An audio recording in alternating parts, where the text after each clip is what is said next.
अस्सलामुअलैकुम अस्सलामुअलैकुम and good morning. Rising Pakistan को कहेंगे राइजिंग पाकिस्तान में खुशामदीद। यकीनन आपने अपने दिन को भरपूर तरीके से गुजारने की तमाम तर प्लानिंग जो है वो मुकम्मल कर रखी है और मुझे लगता है कि जब आप कुछ करने का इरादा बांध लेते हैं तो ऐसा हो नहीं सकता कि आप उस चीज़ को सक्सेसफुली ना कर सकें। अस्सलाम वालेकुम एंड गुड मॉर्निंग सबीन। वालेकुम अस्सलाम रेबेका, कैसी हैं आप? मैं बिल्कुल ठीक ठाक, आप कैसी हैं? मैं बिल्कुल ठीक हूँ। और जिस तरह आपने बात की कि दिन में आप जो करने की ठान लेते हैं वो आपको फिर करना पड़ता है किसी भी तरीके से। इस वक्त हम इस्लामाबाद स्टूडियोज़ में मौजूद हैं, तो इस्लामाबाद का मौसम बहुत ज़बरदस्त हो रहा है। ये गुड न्यूज़ हमारे पास है कि गर्मी जो थी इतने दिनों से वो जो है वो अब थोड़ी कम होना शुरू हुई है। कल से बारिशों का भी आगाज़ हुआ है, लेकिन इसके साथ साथ मैं बताती चलूँ रेबेका, जब मैं निकल रही थी घर से तो एकदम से तेज़ बारिश स्टार्ट हो गई, तो वो एक और चैलेंज जो है ना वो ऐड हो गया कि इतने बजे पहुंचने, क्योंकि यू नो कि ट्रैफिक का बहुत मसला हो जाता है जब आप घर से निकलते हैं, कहीं पे पहुंचना होता है, स्पेशली आपने 7:30 एग्जैक्टली राइजिंग पाकिस्तान के लिए लाइव जाना हो। सो रेबेका, मुझे ये लगता है कि जो चैलेंज है ना वो आपको दिन में जो आपने करना है ना वो आपने ठान लेनी चाहिए, और फिर किसी भी किस्म का कोई भी रुकावट अगर आ रही है पूरे दिन में, कोई भी आपको टेंशन हो रही है पूरे दिन में, तो वो मेरे ख्याल में आपको वो बीच में हर्डल जो है वो क्रिएट नहीं बिल्कुल होनी चाहिए। ऐसा ही है। और मुझे लगता है कि ये चीज़ें इसलिए भी इम्पॉर्टेंट होती हैं कि जब आपका इरादा मजबूत होता है तो कोई भी चीज़ जो है वो आपको, कहते हैं ना, when there is a will there is a way. जब आप कुछ सोच लेते हैं तो आप कर गुजरते हैं, और ऐसा ही कुछ हम करने जा रहे हैं आज राइजिंग पाकिस्तान में, क्योंकि हम लेकर आए हैं आपके लिए बहुत ही कलरफुल से सेगमेंट। और आज मैं पहले सेगमेंट के बारे में इसलिए कलरफुल स्पेशली कहना पसंद करूँगी क्योंकि आयजा जो हैं वो किड्स सेगमेंट में आज कुछ बहुत ही ख़ास करने जा रही हैं। वो ख़ास है मेकअप एग्जैक्टली। और रेबेका ने जब ये सुना कि आज मेकअप पे बात होने लगी तो रेबेका बहुत खुश हो गई। और उसकी वजह ये है कि रेबेका को मेकअप बहुत ज़्यादा पसंद है, और इवन जो फाइनल टचेस मेरे भी मेकअप के होते हैं वो अक्सर औकात रेबेका क्रेडिट्स में नहीं चलते हुए एक अलग बात है, लेकिन रेबेका ने किए होते हुए जो कंटोरिंग। तो आई थिंक आज का जो सेगमेंट है आयजा और रेबेका जो लेकर आएंगे हमारे लिए वो बहुत ही इंटरेस्टिंग होगा किड्स सेगमेंट। बिल्कुल ऐसा ही है। और इसके अलावा जो है हमारा साथ देंगी तैयबा 3 अच्छी खबरों के साथ। और जिस तरह हमने रेफरेंस दिया कि मौसम बहुत अच्छा था, मौसम अच्छा है और 3 अच्छी खबरें हैं, तो यकीनन भरपूर दिन गुजरने वाला है आज हमारे देखने वालों का। इसके अलावा आपको बता दें ट्रेनर काशिफ जो हैं वो लेकर आए हैं एप्स का वर्कआउट। वो कुछ हमें बहुत ही हेल्दी और कुछ एक्टिव रखने जा रहे हैं। सो लेट्स सी कि आज क्या करने जा रहे हैं ट्रेनर काशिफ। एग्जैक्टली बहुत लोगों को शौक भी होता है ना, हमारे ऐप्स बने, हमारे पेट जो लोगों का निकला हुआ तो उनको बहुत ज़्यादा टेंशन स्टार्ट हो जाती है कि ये क्यों हो रहा है। तो वो डेफिनेटली ट्रेनर काशिफ जो हैं इन सब मसाइल के हल हमारे लिए लेकर आएंगे आज। इसके अलावा रेबेका हमारे ऑरेंज सोफ़ा जो कि रिकॉर्डेड प्रोग्राम्स हैं तौसीक साहब के साथ, एक गेस्ट मौजूद होंगे आज, बहुत ही स्पेशल गेस्ट हैं हमारे खालिद शरीफ साहब।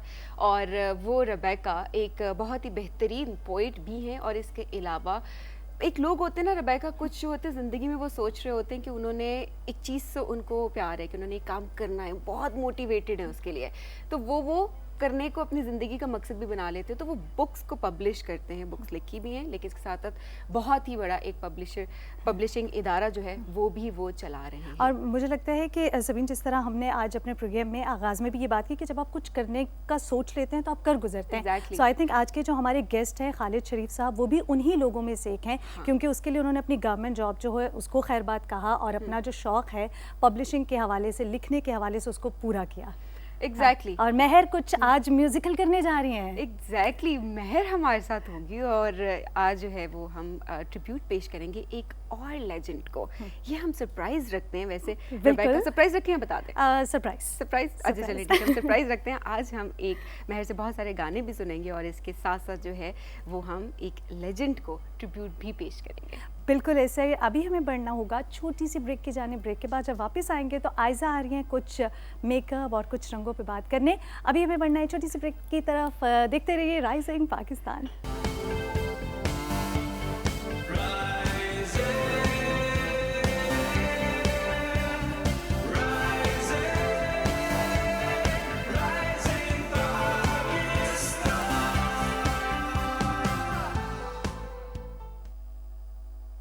Welcome back to rising Pakistan. एक बार फिर हम आपको खुशामदीद कहते हैं। स्टूडियोज़ में मेरे साथ मौजूद हैं आयजा, और आयजा बात करने जा रही हैं मेकअप पे। ये आइडिया आयजा के जहन में कैसे आया, क्यों आया, आयजा डिस्क्लोज करेंगे। अस्सलाम वालेकुम, गुड मॉर्निंग। वालेकुम अस्सलाम, कैसी हैं आप? मैं बिल्कुल ठीक ठाक। आयजा आप कैसी हैं? मैं बिल्कुल ठीक हूँ। अच्छा, ये आज आपने मेकअप पे बात करनी है, ये कैसे ख्याल कैसे आया कि मुझे मेकअप पे बात करनी है? मुझे मेकअप बहुत ज़्यादा पसंद है करना, और एक डिफरेंट सा आर्ट है, और ये मुझे करना बहुत अच्छा लगता है। अच्छा, मेकअप खुद पे करना पसंद है या दूसरों दूसरों पे, पे? दूसरों पे। सो मुझे लगता है कि इस मामले में ना थोड़ी सी हमारी दोस्ती ज़्यादा अच्छी हो जाएगी, बिकॉज जी, मुझे भी बिल्कुल। मेकअप करना खुद पे इतना पसंद नहीं, लेकिन दूसरों पे मेकअप करना, जिस तरह सबीन बता रही थी ना, तो मैं अक्सर मेकअप रूम में ना उन पे भी ट्राई मार रही होती हूँ।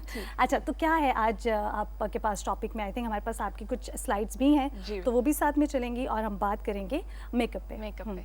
तो आज मैं आपके पास टॉपिक लेकर आई हूँ कि मेकअप कैसे ओवर द इयर्स इवॉल्व हुआ है, कहाँ से वो शुरू हुआ है और आज वो किस तरह ट्रेंड लेके जा रहा ठीक है। है। तो अगर हम स्लाइड्स पे चले तो बिल्कुल, ये देखें जी आपकी पहली मेकअप स्लाइड। जो है वो फर्स्ट इजिप्शियन डायनेस्टी में शुरू हुआ था 6000 ईयर्स अगो, और वो पहले 6000 years ago। जी, और वो पहले जो नेचुरल चीज़ें जैसे काजल जो होता है वो अपनी आंखों को काला करने के लिए यूज़ करते थे, और रेड क्ले वो अपनी लिप्स और चीक्स को रेड करने के लिए यूज़ करते थे। वाओ, सो ये सबसे पहले तो मुझे लग रहा है कि हमें मालूम था कि मेकअप जो है वो बहुत अरसा कदीम पहले जो है उसकी इजाद जी। शुरू हो गई थी, लेकिन ये 6000 साल पहले जो है, ये इसको बेसिक हम कह सकते हैं कि बेसिक इसका यहाँ से शुरू हुआ। जी बिल्कुल। ठीक है, सो नेक्स्ट स्लाइड क्या है जी हमारे पास आयजा की? सो साथ में जो है अब जी बिल्कुल ये जो है 1600s में ट्रेंड बहुत ज़्यादा हो गया था कि जो पेल स्किन है, वाइट पेल स्किन का बहुत ट्रेंड आ गया था, और इसकी वजह से लोग टॉक्सिक मटेरियल्स यूज़ करना शुरू हो गए थे स्किन के ऊपर, जैसे लीड। वो लीड पूरे फेस के ऊपर लगाते थे ताकि आपकी स्किन जो है वो पेल लगे। ओके, तो उसको इस वजह से जो है वो टॉक्सिक मटेरियल के उसमें लिया जी, गया कि बिल्कुल। आपको इसको यूज़ नहीं करना चाहिए। उस वक्त ये समझा गया कि अब मेकअप को थोड़ा सा खैर बात कहना चाहिए। नहीं, वो टॉक्सिक मटेरियल्स जो हैं उन्हें नहीं पता था उस वक्त, तो वो यूज़ करना शुरू हो गए थे। बाद पे फिर पता चला था क्योंकि लोग उससे बहुत बीमार होना शुरू हो गए थे। स्किन बर्न और इस तरह की चीज़ें जो जी, है ऑफ बिल्कुल। कोर्स आपके लिए नुकसानदेह होती हैं। आई थिंक इसके थ्रू आयज़ा हम ये भी मैसेज दे रहे हैं कि बहुत सी चीज़ें हम यूज़ तो कर रहे होते हैं, लेकिन वो चीज़ें जो आपको लगता है कि आपके फेस पर ज़रूरी नहीं है, तो ऐसा नहीं कि जो मेकअप आपके पास पड़ा है वो सारा मेकअप आपने यूज़ नहीं, करना है, यही। ऐसा ही है। सो बढ़ते हैं हम आपकी जो है वो अगली स्लाइड की जानिब, जो थर्ड स्लाइड है आपकी। 1900s में मेकअप जो है वो बैन हो चुका था क्योंकि वो अच्छा नहीं समझा जाता था, लेकिन जो लोग हैं ना, वो मज़े की बात ये है वो अपनी चीक्स को चुटकियाँ काट काट के अपनी लिप्स को बाइट कर करके उन्हें लाल करने की कोशिश करते थे। ओह माय गॉड, उसके बाद जब ये बैन हुई 1900 में। जी, और दूसरा उस वक़्त जो वुमेन्स वोट के लिए फ़ाइट कर रहे थे, उस वक़्त लोग वैसे इस्तेमाल करना करते थे, तो वो रेड लिपस्टिक इस्तेमाल करते थे, और इसकी वजह से उन्हें वो जो वुमेन्स वोट है वो मिला था। ओके, लेकिन मैं इस चीज़ पे आपसे सवाल कर रही हूँ कि जब ये बैन हो गया तो उसके बाद लोगों ने उसके ट्रेंड को ख़त्म नहीं किया। नहीं, क्योंकि वो उससे बहुत यूज्ड टू हो गए थे, तो फिर वो इस्तेमाल करते रहे। नहीं, वो तो हम समझ सकते हैं कि अगर आप मेकअप से यूज्ड हुए हैं तो फिर बहुत मुश्किल काम है। एनीवे, बढ़ते हैं आपकी अगली स्लाइड की जानिब, और अगली स्लाइड में आप हमारे लिए क्या लेकर आई हैं मेकअप के हवाले से?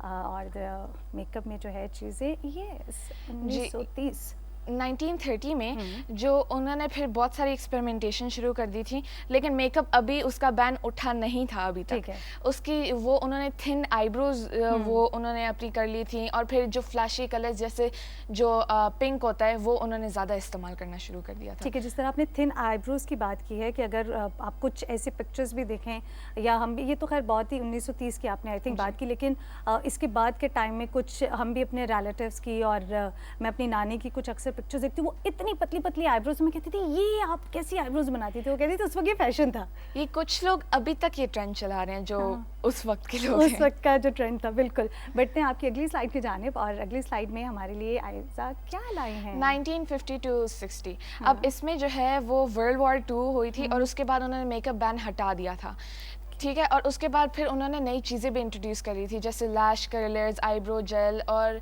इस तरह की बहुत सारी चीज़ें। ओके, बैन उस वक्त हटा था 1950 से 1960 की दहाई में जो है जी। वो बैन हट गया, और फिर जो है एक नया मेकअप का ट्रेंड शुरू हुआ। जी ठीक है, बिल्कुल। और आजकल जो मेकअप का ट्रेंड आई थिंक वो भी आप हमारे लिए लेकर आए हैं। जी, बिल्कुल, हमारी आगे अगली चलिए। स्लाइड में देखते हैं कि क्या लेकर आए हैं आयज़ा। आयज़ा आज तो मतलब जी 1970 में टैन स्किन पहले वो कंसिडर होती थी कि जो लोग बहुत ज़्यादा काम करते हैं उनकी टैन स्किन होती है, लेकिन अब तब ये कंसिडर किया जाता था कि जो लोग हॉलीडे प्लेसेस में जाते हैं उनकी टैन स्किन होती है, तो इससे वो टैन स्किन बहुत पॉपुलर होना शुरू हो गई थी। टैन स्किन तो अगर उस पर थोड़ी सी हम बात करें आयज़ा, तो अभी भी लोग जो है वो टैन स्किन को बहुत ज़्यादा पसंद किया जाता है, और कुछ लोग जो है वो सूरज के नीचे से कुछ देर बैठ जाते हैं कि थोड़ी सी स्किन जो है वो टैन हो जाए, लेकिन कुछ लोग जो है वो बिल्कुल भी पसंद नहीं करते टैन स्किन वो का। अपनी स्किन वाइट करते रहते हैं। करते बिल्कुल ऐसे, लेकिन जिस तरह आपने बताया कि 1970s में जो है वो टैन स्किन जो है उसका ट्रेंड शुरू हो गया जी, था। बिल्कुल। बिल्कुल। आगे हमारी स्लाइड है जी 2010। अब इसमें जो है फिर से थिक आईब्रोज का आ गया था, और फिर उसके अलावा और जो बोल्ड है ना वो उनका मेकअप जो है वो और बोल्ड हो गया था, डार्क कलर की लिपस्टिक, ब्लश और ये सारा कुछ। बिल्कुल। जिस तरह आपने थिक आईब्रोज के बाद बात कर रहे हो आयज़ा, तो अब इतना ज़्यादा फैशन आ चुका है थिक आईब्रोज का, और क्योंकि मैं खुद भी थोड़ा सा मेकअप पे मेरा शौक भी है, तो उस वजह से मैं थोड़ा देखती भी रहती हूँ। अब अगर हम बात करें, जिस तरह आपने 19 की बात की, या 1950 से 60 की दहाई या 70 की दहाई है, उस वक्त से लेकर 2010 से जिस तरह आपने भी अपनी स्लाइड में बताया, और अभी आगे तक मेकअप जो है वो बिल्कुल डिफरेंट है, बिल्कुल उसका ट्रेंड चेंज हो चुका है। वो कहते हैं ना बिल्कुल 1 से 10 का जो जंप होता है वो ऐसा कुछ जंप है। सो आई थिंक आप अगली स्लाइड में भी हमें कुछ ऐसे ही बताने जा रही हैं। जी 2014 में जो है वो कॉन्टोरिंग आ गई थी, जो हम यहाँ पे करते हैं अपने जॉ बोन और चीक्स बोन को हाईलाइट करने के लिए, तो ये तब उसका ट्रेंड पॉपुलर बहुत हो गया था। बिल्कुल। और इसी के साथ आपकी जो नेक्स्ट स्लाइड है वो है 2016। 2016 इसका मेकअप मुझे बिल्कुल अच्छा नहीं लगता, क्योंकि वो बहुत ज़्यादा कुछ इस्तेमाल करते थे, ज़्यादा फाउंडेशन, ज़्यादा कॉम्पैक्ट पाउडर, ज़्यादा सारे। अच्छा, वाकई ऐसा है कि इतनी डार्क आईब्रोज अब अगर हम, क्योंकि 2016 की बात करें या 2021 तक, तो ये जो है ये आपकी लास्ट स्लाइड भी है कि no makeup look in the daily life. जी, डेली लाइफ में वो जो लोग हैं वो नो मेकअप लुक करने की कोशिश करते थे, और अगर वो उन्होंने मेकअप अपना ज़्यादा दिखाना है तो वो ज़्यादा नियॉन कलर्स यूज़ करते थे। और अच्छा, एक चीज़ है, ये भी बड़ा ट्रेंड चल रहा है आयज़ा, आपको पता है कि नो मेकअप लुक मतलब मेकअप किया हुआ है लेकिन हम उसको कहते हैं नो मेकअप लुक, पता नहीं चलता। तो आपको कभी अंदाजा होता है किसी ने नो मेकअप किया हो कि अच्छा इसने मेकअप किया हुआ है? कुछ लोगों का अंदाजा होता है, हो जाता है, क्योंकि आपको शौक है ना, तो आप पकड़ लेती होंगी, अच्छा मतलब ये जो बैठी हुई है और कह रही है मैंने मेकअप नहीं किया, उन्होंने मेकअप किया हुआ है। नहीं, मैंने बिल्कुल मेकअप किया हुआ है टीवी के लिए। वो मुझे पता चला। Aiza, thank you so much. इतने मज़े की कुछ आपकी आज स्लाइड थी ना कि मैं बड़ा एंजॉय कर रही थी आपका सेगमेंट ऑफ कोर्स। लेकिन ये बहुत ज़रूरी होता है कि किसी भी चीज़ पे जब आप बात करें तो आपको उसके बैकग्राउंड के बारे में इल्म होना चाहिए। सो आपने घर में कभी किसी को इस तरह मेकअप से रिलेटेड है आपके घर में कोई, कि अम्मी अगर हो सकता है कि थोड़ा सा कोई मेकअप करती हैं किसी को या ख़ुद को ऐसा करती हैं, तो भाई ये शौक कैसे आया? वो मेरी अम्मी के पास कुछ चीज़ें थी और मुझे वो बस करना बहुत अच्छा लगता था, मैंने बस शुरू कर दिया। बहुत अच्छी बात है, क्योंकि आर्ट से जब भी आप किसी भी आर्ट से रिलेट खुद को करते हैं, मुंसलिक हो जाते हैं, तो डेफिनेटली आपकी क्रिएटिविटी जो है वो इनहेंस होती है। Ayza, thank you so very much for such a lovely segment. Thank you. Have a great day. Thank you. Ji Ayza, तो आज बात कर रही थी मेकअप पे, लेकिन आपको बता दें कि पोस्टर कंपटीशन जारी है और आपने बताना है कि मेरा ख्वाब मेरा पाकिस्तान, आप अपने पाकिस्तान को कैसा देखना चाहते हैं। आप हमें इस कंपटीशन में हिस्सा लेते हुए अपनी ड्राइंग्स, पेंटिंग्स जो हैं वो भेजेंगे राइजिंग पाकिस्तान H9 इस्लामाबाद पर, ताकि हम आपकी पेंटिंग जो है आने वाले कुछ दिनों में साथ साथ उसको जो है वो डिस्प्ले किया करेंगे, आपको दिखाया करेंगे, बताएंगे कौन कहाँ से अपने पाकिस्तान को कैसा देखना चाहता है। अभी हमें बढ़ना है छोटी सी ब्रेक की जानिब। ब्रेक के बाद जब वापस आएंगे तो तैयबा हमारा साथ देंगी गुड न्यूज़ में। देखते रहिए राइजिंग पाकिस्तान।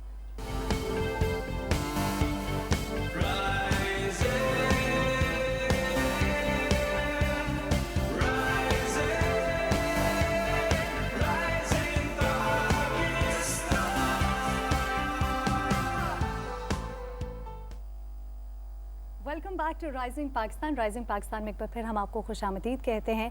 यकीनन आप सोच रहे होंगे कि मतलब वो जो मैंने कल ये चीज़ें सोची हुई थी आज उस तरह से नहीं हो पा रही, दिन का आगाज़ हो गया है, हम किस तरह से उन चीज़ों को आगे लेकर बढ़ेंगे। ये कन्फ्यूजन जो है वो ऐसा नहीं है कि सिर्फ आप जो हमें इस वक्त देख रहे हैं आपकी ज़िंदगी में है, हम सब की ज़िंदगी में ऐसे चैलेंजेस आते हैं कि जब हम कन्फ्यूज़ हो जाते हैं, कैसे करें, कहाँ से किसी चीज़ का आगाज़ करें कि चीज़ें बेहतर हो सके। अगर बेहतर नहीं हो रही तो हम आपको बता दें कि जब आप कुछ अच्छा सोचते हैं ना, वहीं से अच्छा आगाज़ होता है। क्योंकि हम ये सेगमेंट इसीलिए आपके लिए लेकर आते हैं कि आप अपने दिन का आगाज़ कुछ अच्छी बात से करें, अस्सलाम वालेकुम एंड गुड मॉर्निंग तैयबा। वालेकुम अस्सलाम, गुड मॉर्निंग रुबैका, कैसी हैं? I am doing very well. बताइए ये होता है ना कभी कभी आप बहुत लो फील करते हैं और आप सोचते हैं कि आपकी ज़िंदगी में चीज़ें बहुत स्लोली चल रही हैं, तो फिर आपको एक जो है वो मोटिवेशन चाहिए होती है, वो कोई भी एक अच्छी बात हो सकती है। बिल्कुल। तो कभी आपको लगता है कि आपकी ज़िंदगी में भी चीज़ें मोटिवेशनली उसी तरह चलती हैं जब आप कुछ अच्छा सोचती हैं? मेरे ख्याल से ये बहुत ज़रूरी है। अब मुझे अगर पता है कि मुझे सुबह आना है और 3 अच्छी खबरों के साथ आना है, तो वो जो 3 अच्छी खबरें जो मेरे दिमाग में चल रही होती है और जो मुझे पता है कि मुझे सुबह आके बोलना है उन्हें, मैं वैसे ही बहुत फ्रेश हो जाती हूँ और बहुत पॉजिटिव हो जाती हूँ। तो यकीनन जो देखने वाले हैं और जब वो भी ये 3 खबरें आज सुनेंगे तो वो भी बहुत पॉजिटिव और बहुत फ्रेश हो जाएंगे। बिल्कुल। सो बताइए कि आज आपके पास पहली गुड न्यूज़ क्या है? अच्छा, पहली गुड न्यूज़ जो है वो रिलेट कर रही है ईद से। नॉट ईद भी आप कह सकते हैं, लेकिन फिर भी जब भी कभी ईद कुर्बान की हम बात करते हैं, बड़ी ईद की बात करते हैं, तो उस पे ऐसा होता है कि अमूमन गोश्त तो ऑफ कोर्स डिस्ट्रीब्यूट होता है जो भी है, लेकिन इसके अलावा कहा जाता है कि सिरी पाए हमें चाहिए। अमूमन ऐसा होता है, हम अपने सुनने वालों से, रिश्तेदारों में एक बात चल रही होती है, भाई सिरी पाए तो है वो हमें चाहिए।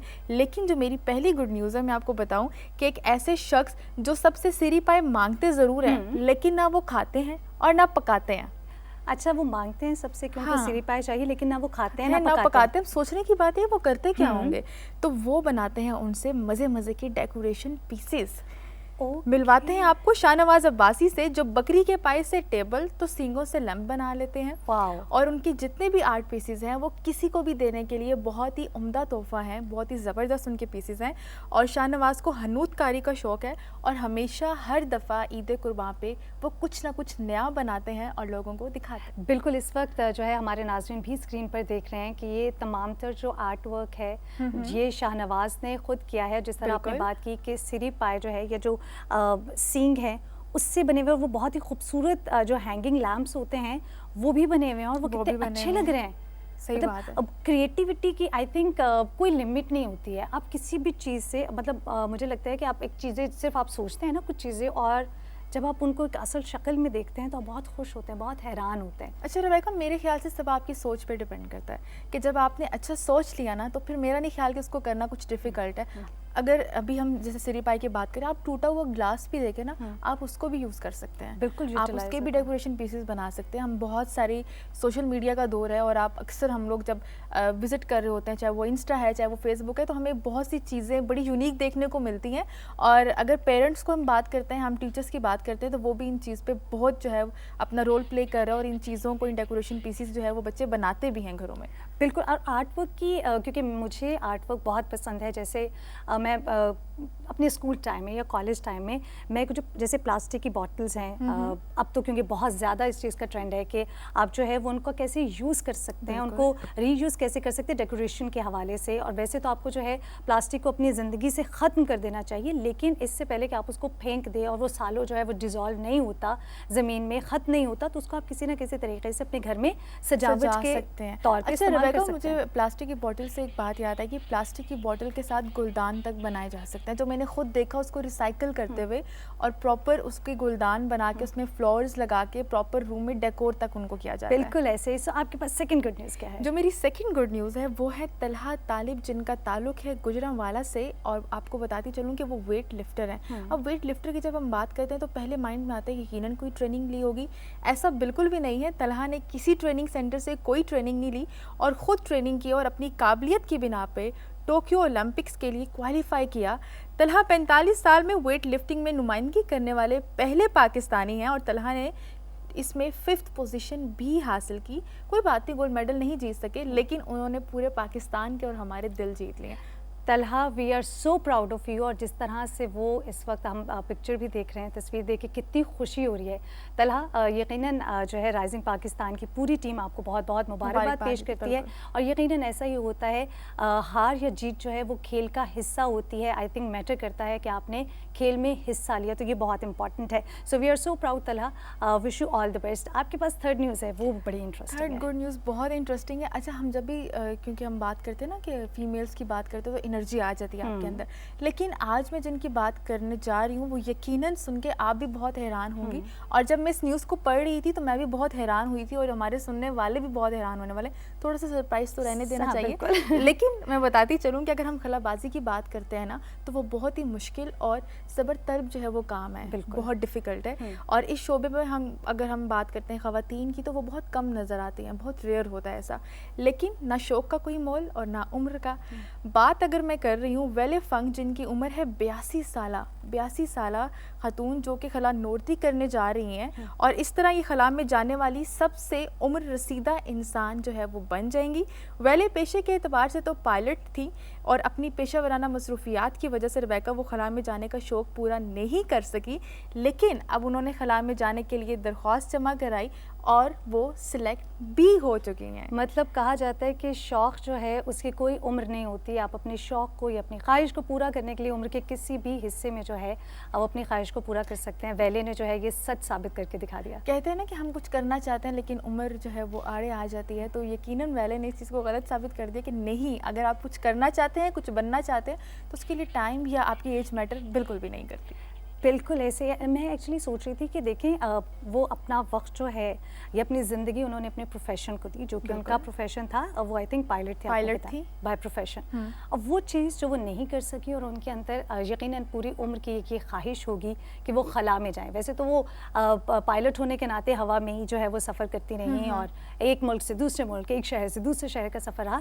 लेकिन उन्होंने सोचा कि अगर वेले तुमने कुछ सोच लिया है तो तुम कर सकती हो, और उन्होंने करके दिखाया। मुझे लगता है कि ये चीज़ आई थिंक तैयबा मुझे, आपको और यकीनन हमारे देखने वालों को भी जहन में रखनी है, सीखनी है कि आप कुछ भी करना चाहते हैं अपने शौक़ को ज़रूर पूरा कीजिए। और बहुत अच्छी बात हो जाती है कि अगर आपका प्रोफेशन और पैशन जो है वो एक हो तो क्या ही बात है, क्या ही बात है ना। अच्छा, मज़े की बात पता है क्या है, जब मैंने देखा ना 82 साल, और मैं ऐसे मामा को बता रही, मैंने कहा हम लोग कहते हैं ना कि 82 साल औरत है, या अगर मर्द की हम बात करते हैं, खातून की बात करते हैं, तो हम कहते हैं नहीं, इनको तो बेड रेस्ट चाहिए, आप अब आराम करें, हम काम करेंगे। लेकिन जब मैंने इनके बारे में सुना तो एक बहुत पॉजिटिव, और मैं दादों के पास जाके उनको बता रही, दादो देखें वो जा रही है खला में, तो मुझे कहती है बेटा ये वो। मैंने कहा नहीं, यही चीज़ होती है कि हम लोग तो इग्नोर कर रहे होते हैं, लेकिन जब हम लोग आगे पीछे देखते हैं तो एक बहुत पॉजिटिव एनर्जी मिलती है। बिल्कुल Tayyaba, thank you so very much for the beautiful good news, और आपका आज का दिन बहुत अच्छा रहे। God bless you. Thank you. अभी हमें बढ़ना है छोटे से ब्रेक की जाने। ब्रेक के बाद जो काशिफ देंगे हमारा साथ। देखते रहिए राइजिंग पाकिस्तान।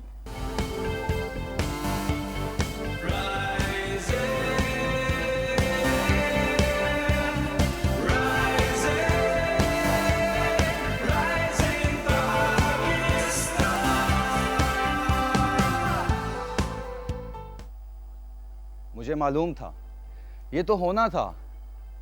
किसने कहा था कि इतना खाना खाएं? मुझे मैसेजेस की बम्बार्डमेंट हुई है मेरे इनबॉक्स में।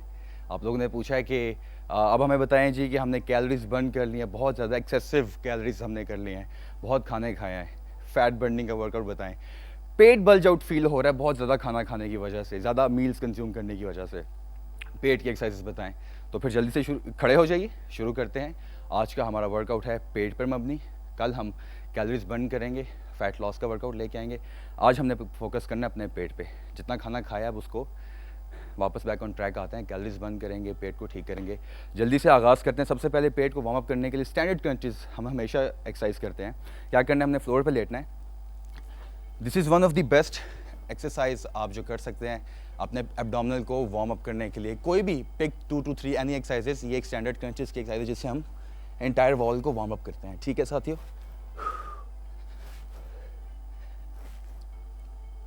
मैक्सिमम रेपिटेशंस आपने करने हैं इसके, बिल्कुल नाइस एंड कंट्रोल फॉर्म में, ताकि आपके जो पेट के मसल्स हैं ना दोस्तों, ये सारे मसल्स हैं, आपने ख्याल रखना है ये मसल्स इलास्टिक की तरह होते हैं, जो जितना खिंचाव और तनाव रहेगा उतना ही ज़्यादा आपको फ़ायदा होगा। तो हमने क्या करना है, इनको उस खिंचाव की फॉर्म में रखना है इंटायरली। ठीक है, तो हमने मैक्सिमम रेपिटेशंस करने हैं जो मैं बात कर रहा था, और हमने इसके ज़्यादा सेट्स करने हैं, 5 सेट्स, 6 सेट्स, 7 सेट्स, ताकि हमारी जो इंटायर बॉडी है, हमारा कोर एरिया जो है वो अच्छे तरीके से वार्म अप हो जाए। इसी तरीके से हमने साइड ट्विस्टिंग करनी है, नाइस एंड कंट्रोल। अब साइड ट्विस्टिंग की जो है वो भी डिफरेंट वेरिएशंस है। मैं हमेशा बात करता हूँ साथियों एंगल्स की, 35, 45, 25 डिफरेंट एंगल्स होते हैं। तो हमने क्या करना है, यहाँ आएंगे थोड़ा सा, ताकि आपको स्लाइटली लोअर बैक पे टेंशन पड़े, पर बैक पे टेंशन पड़े। यहाँ आएंगे तो कंफर्टेबल हो जाएगा, अपने पाँव कहीं पे भी फंसा सकते हैं, आपके पास वेट है कुछ एनीथिंग किसी बेस पे, यहाँ आएंगे और स्लाइटली ऑलमोस्ट 180 आपने 180 डिग्री का ट्विस्ट लेना है, लोअर बॉडी लॉक चाहिए, ट्विस्ट लेना है and then touch, core nice and tight. अब मैं यहाँ पे जा रहा हूँ ज़्यादातर ताकि मुझे ज़्यादा टेंशन महसूस हो, जहाँ पे आप कंफर्टेबल हो, यहाँ हो, कहीं पे रहते हुए माइंड बॉडी कनेक्शन, मसल्स का कनेक्शन बन जाए एंड 180 ट्विस्ट लिया एंड देन टच, ट्विस्ट लिया एंड देन टच। गर्दन पे गैर ज़रूरी जोर नहीं देना, गर्दन मैं यूजुअली देखता हूँ लोग गर्दन यूं करके कर रहे होते हैं, नहीं, यहाँ पे आपको दर्द होगा, आपको कंफर्टेबली करना है, बॉडी को कंफर्टेबल रख के nice and control, full range of motion के साथ ट्विस्ट टच, एक दफ़ा और करूँगा, ट्विस्ट टच। ये वाली जो वर्जिश की हरकत थी ये आप 5-6 सेट्स कीजिए और आपकी जो इंटायर वॉल है, side walls, front abdominal muscle, lower abdominal muscles, middle abs सारे जो है वार्म्ड अप हो जाएंगे। इसके बाद हमारी नेक्स्ट वर्जिश की हरकत है साथी थोड़ी सी एडवांस्ड है। हमने क्या करना है, हमने हाथों को ऐसे रखना है and V up and then touch, ठीक है साथियों, कंट्रोल फॉर्म में, V up and then touch, V up and then touch, nice and control, touch. Entirely आपने इस स्टेट पे रखना है अपनी बॉडी को, लोअर बैक बेंट होगी ऐसे, अपर एंड लोअर बॉडी को क्रंच करना है, ठीक है, रोल करके एब्डोमिनल वॉल को क्रंच करना है। Ready, go, touch, V up and touch, V up and touch, V up, touch. मैं चाहूंगा कि आपके इसके हाई रेपिटेशंस करें, क्योंकि हम जब बॉडी वेट के साथ करते हैं तो हम शेप के लिए हाई रेपिटेशंस करते हैं। साथियों 3 सेट्स, पानी की सिपिंग साथ साथ, हाई रेपिटेशंस 15 रेपिटेशंस, 25, 30, 35, 60 जितने आप कर सकते हैं, क्योंकि बॉडी वेट में हम हाई रेपिटेशंस शूट करते हैं, ठीक है। जहाँ पे वेट ऐड होगा, जहाँ पे रेजिस्टेंस आएगी, वहाँ पे हम कम रेपिटेशंस ऐड करेंगे। नेक्स्ट हमारी वर्जिश की हरकत है साथियों, हमने क्या करना है, अलाइन करना है अपनी बॉडी को इस तरीके से, देखिएगा, nice and control, straight, touch,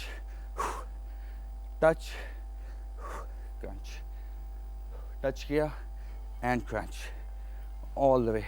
side walls train हो रही हैं हमारी एंड साइड मसल्स हमारे जो फ्रंट एब्डोमिनल होते हैं, और यहाँ पे हमने टेंशन बहुत ज़्यादा दी हुई है, ठीक है साथियों। स्टार्ट करें, रेडी, हाथ लिफ्ट किया, touch,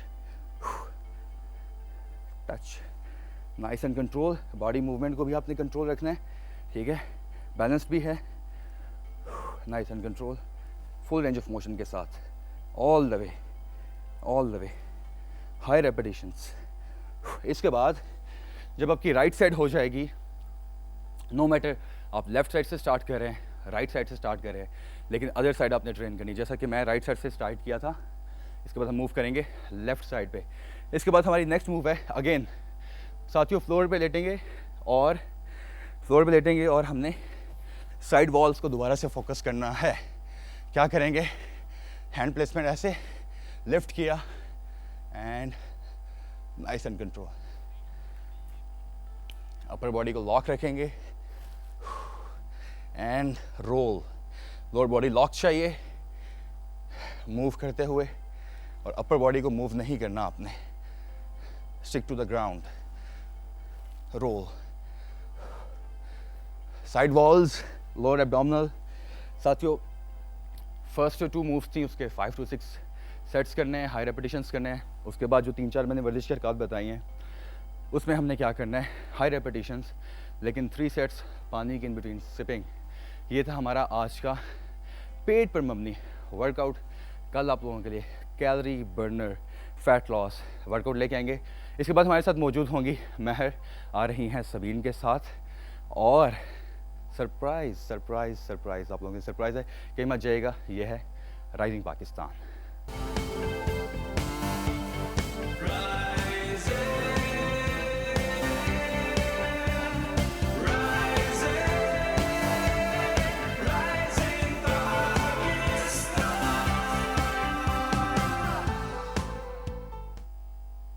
welcome back to rising Pakistan में खुशामदीद, और मैं आपके लिए लेकर आ चुकी हूँ अब एक्सपर्ट सेगमेंट, हमारा फेवरेट सेगमेंट, जिसमें हम बात करते हैं कुछ इश्यूज़ के बारे में, कुछ चीज़ों के बारे में, लेकिन उसके साथ साथ थोड़ा सा फ़न भी होता है, एंटरटेनमेंट भी होती है डेफिनेटली। और मैं अकेली नहीं होती, मेरे साथ एक एक्सपर्ट मौजूद होती है, म्यूज़िकल एक्सपर्ट मेरे साथ इस वक्त मौजूद है, महर अंजुम। महर, अस्सलाम वालेकुम। वालेकुम सलाम, गुड मॉर्निंग। गुड मॉर्निंग, कैसी हैं आप? बिल्कुल ठीक ठाक, looking so beautiful. Thank you so much and same to you. मैं भी कॉम्प्लीमेंट देने वाली थी। थोड़ा सा जो कल्चरल टच होता है ना, हाँ, मुझे बिल्कुल। बहुत अच्छा लगता है शो। मुझे खुद बहुत चले पसंद। लड़कियां बैठ जाएं और ये सब बातें शुरू हो हाँ, जाएं तो मैं फिर तो मेरा ख्याल है प्रोग्राम खत्म हो जाएगा। एग्जैक्टली।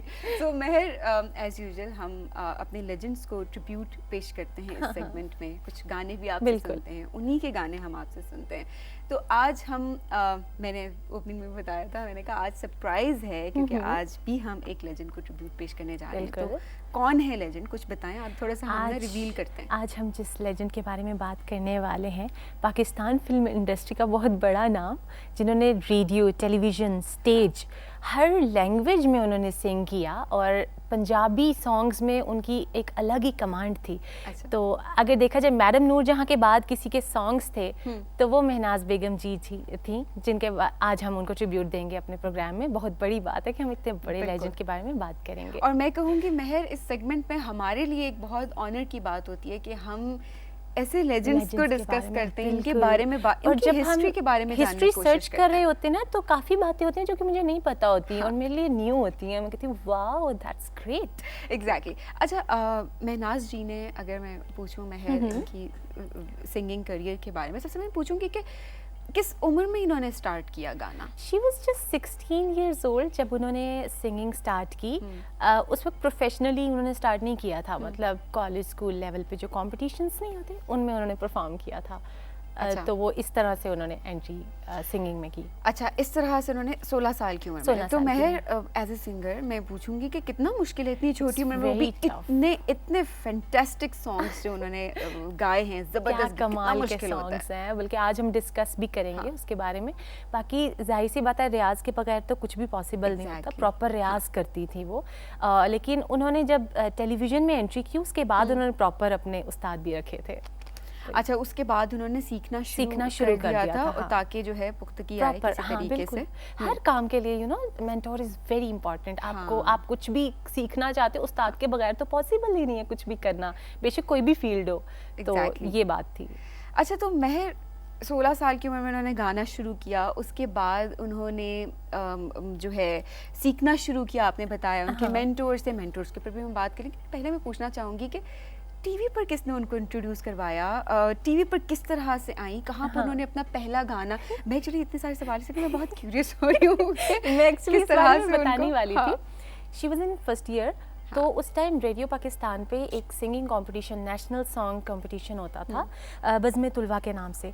तो वहाँ पर उन्होंने ए वतन के सजीले जवानों सिंग किया और उनको फर्स्ट प्राइज़ मिला इस पर। अच्छा। जिसके बाद सुहेल राणा जी ने उनकी आवाज़ सुनी और उनको बहुत पसंद आई। उनको पाकिस्तान टेलीविज़न में उन्होंने गवाया अपने प्रोग्राम नगमा ज़ार में, उन्होंने उनको गाने का मौका दिया। उसके बाद फिर महनाज जी सबके दिलों की धड़कन बन गई। बिल्कुल। और मैंने सुना है कि बहुत फेवरेट थी, सबकी फेवरेट बहुत थी, खूबसूरत आवाज़ उनकी उनकी इतनी आवाज़, खूबसूरत। उनका टोन बिल्कुल डिफरेंट था और इतना यूनिक सा मीठा सा टोन। जो पुराने गाने हैं उनका एक अलग ही मजा है एग्जैक्टली, सुनने एक अलग, मैं कहूँगी एक अलग क्लास है उनकी, कि आप जब उनको सुनते हैं तो प्रॉपर आपको नजर लिरिक्स, आता है। प्रॉपर कॉम्पोजिशन, प्रॉपर सिंगिंग, हाँ। मतलब हर चीज एक्सीलेंट। बिल्कुल। अच्छा महर, यंगस्टर्स में उनके फेवरेट कौन थे? बिकॉज अभी भी Youngsters हमारे में? पास बहुत बहुत ज़बरदस्त टैलेंटेड सिंगर्स हैं।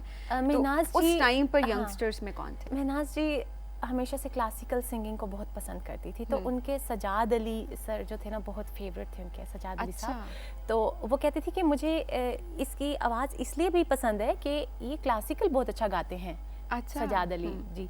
तो फीमेल सिंगर्स में अगर बात करें तो हुमैरा चना जी उन्हें बहुत पसंद थी और वो हमेशा कहती थी कि क्लासिकल सीखना चाहिए। अगर नहीं भी सीखा तो ये बेसिकली ग्रामर की तरह, जैसे कोई लैंग्वेज सीखनी हो आपको तो ग्रामर उसकी इंपॉर्टेंट होती है सीखना। तो म्यूजिक की ग्रामर क्लासिकल सिंगिंग है। अच्छा। तो आपको क्लासिकल सिंगिंग नहीं आती तो आप क्या गाओगे?